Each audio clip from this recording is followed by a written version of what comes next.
What is one secret you never told your ex? I f***ed a lot of his friends. Sorry. Damn. How many of his friends did you I was cheating on him. I cheated on you. How many times? Like 17. Cheated. I cheated on him. What is one secret you never told your ex? I f***ed his teammate. What is one secret you never told your ex? That I cheated like a bit of times. Do you have some? I mean, I cheated all the time. How many times is all the time? Like, realistically? Every time I got the chance.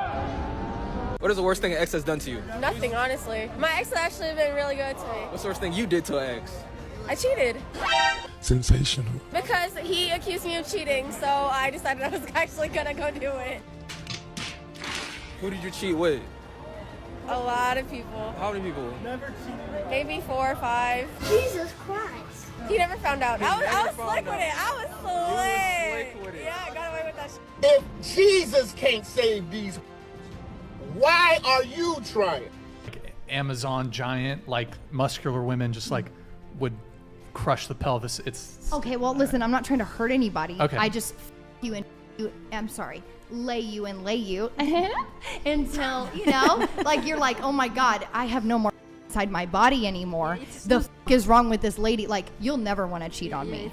You'll be drained. Like, there's nothing left in you to cheat. But I will cheat because I'm bored.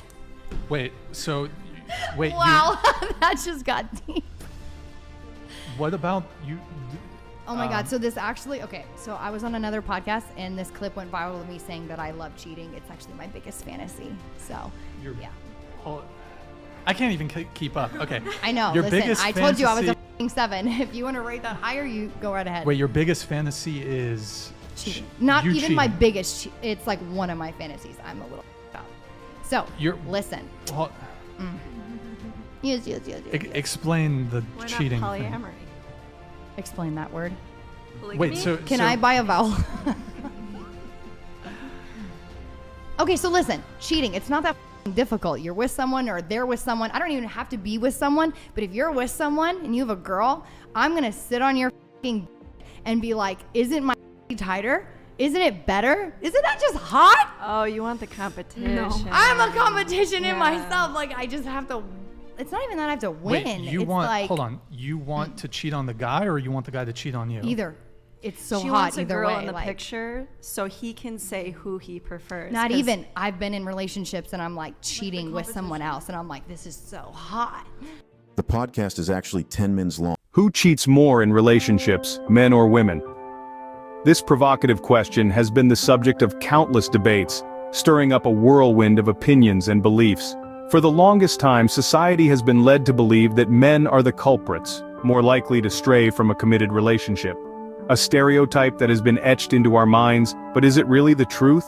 Are men truly the unfaithful ones, or has there been a twist in the tale? But recent research suggests something quite different. Let's take a closer look. The long-standing belief has been that men are more prone to infidelity. This assertion, deeply embedded in our society's subconscious, colors our perception of gender dynamics and relationships. We've been fed the narrative that men, driven by their insatiable sexual appetites, are more likely to cheat than their female counterparts. These stereotypes, often reinforced by media, books, and even our own anecdotal experiences, suggest that men are the primary cheaters, while women are the victims. But let's dig a little deeper. Are these beliefs truly reflective of reality, or are they outdated constructs of male and female sexuality? Historically, we've painted women as the guardians of morality, the nurturers, the ones who keep the home fires burning. We've been taught to believe that women are inherently more monogamous, more committed to their relationships. Men, on the other hand, have often been depicted as the hunters, the ones who can't resist the thrill of the chase, the ones more susceptible to straying. However, this dichotomy oversimplifies the complex nature of human sexuality and relationships. It reduces men and women to mere caricatures, ignoring the nuances of individual personalities and circumstances. It also fails to account for the fact that women, just like men, are sexual beings with their own desires and needs. The notion that women cheat primarily for emotional reasons while men cheat for sexual satisfaction is also an oversimplification. It assumes that women's sexuality is secondary to their emotional needs, which is not always the case. In reality, infidelity is not a gender-specific issue. It's a human issue, influenced by a multitude of factors including relationship satisfaction, personal values, and individual sexual desires. It's time we moved past these limiting stereotypes and started recognizing the complexity of human sexuality. But the latest research paints a far different picture about who is more likely to stray. As we'll see in the next segment, the dynamics of infidelity are changing, and the conventional wisdom about who cheats more may just be another myth waiting to be debunked. Recent studies suggest that women in long-term relationships are more likely to be sexually adventurous and have secret lovers. This finding might come as a surprise to many of us, as it challenges the traditional narratives we've long held about infidelity. The age-old belief that men cheat more often because their partners lose interest in sex is being turned on its head. So, what's going on? The research suggests that women might actually struggle more with monogamy because they crave variety in their sexual experiences. This is not to say that every woman is out there seeking an affair, but rather, it's an acknowledgement of the complexity of women's sexual desires and how they evolve over time. We're discovering that women's libidos are just as strong as men's, but here's the kicker: they have a higher level of what's called responsive or triggered desire. This means that women's sexual desire often sparks in response to novel or varied sexual experiences, and this can sometimes lead them to seek these experiences outside their long-term relationships. Another fascinating finding is the debunking of the myth that women cheat for emotional reasons while men cheat for sexual ones. The research shows that women who cheat are often in otherwise happy relationships. They're not necessarily looking for a new partner or an emotional connection. Rather, they're seeking sexual gratification that they can't find at home. It's also crucial to note that the term institutionalization in a long-term partnership might dampen women's sexual desire more than men's. It's not about the love or the commitment, but the routine, the predictability, the lack of novelty that can sometimes make monogamy feel monotonous for women. The research shows that women may actually struggle more with monogamy because they crave sexual variety. It's a fascinating, thought-provoking finding, one that invites us to reconsider our assumptions about fidelity and the different ways men and women experience desire. Women have a higher level of responsive or triggered desire. This is a concept that may seem unfamiliar to some, but it's crucial in understanding why women are more likely to cheat than men. So, what exactly is responsive or triggered desire? It's a type of sexual desire that doesn't emerge spontaneously but is rather a reaction to external stimuli. It could be a touch, a look, a scent, or even a thought. It's not that women are constantly in a state of sexual readiness. Instead, their desire is often awakened or triggered by external stimuli. Now, why does this make women more likely to cheat? Well, a long-term relationship often falls into a pattern, a routine that, while comfortable, may lack the novelty that fuels responsive desire. The same touch, the same look from the same person over a prolonged period can become predictable and lose its spark. As a result, the responsive desire that was once triggered easily starts to dwindle. This is where the risk of infidelity comes in. When a woman's triggered desire is not being satisfied within her long-term relationship, she may start to seek satisfaction elsewhere. It's not about seeking another relationship or about not loving her partner. It's about seeking the novelty and excitement that triggers her responsive desire. It's also important to note that this doesn't mean every woman in a long-term relationship is destined to cheat. It's merely a factor that increases the likelihood. There are many women who remain faithful in their relationships despite the dwindling of their responsive desire. But it's also a reality that some women do seek to fulfill their unmet desires outside their relationship.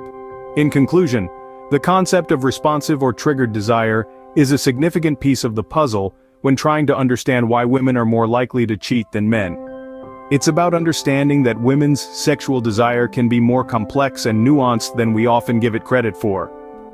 This is a significant factor that contributes to women's higher likelihood of infidelity.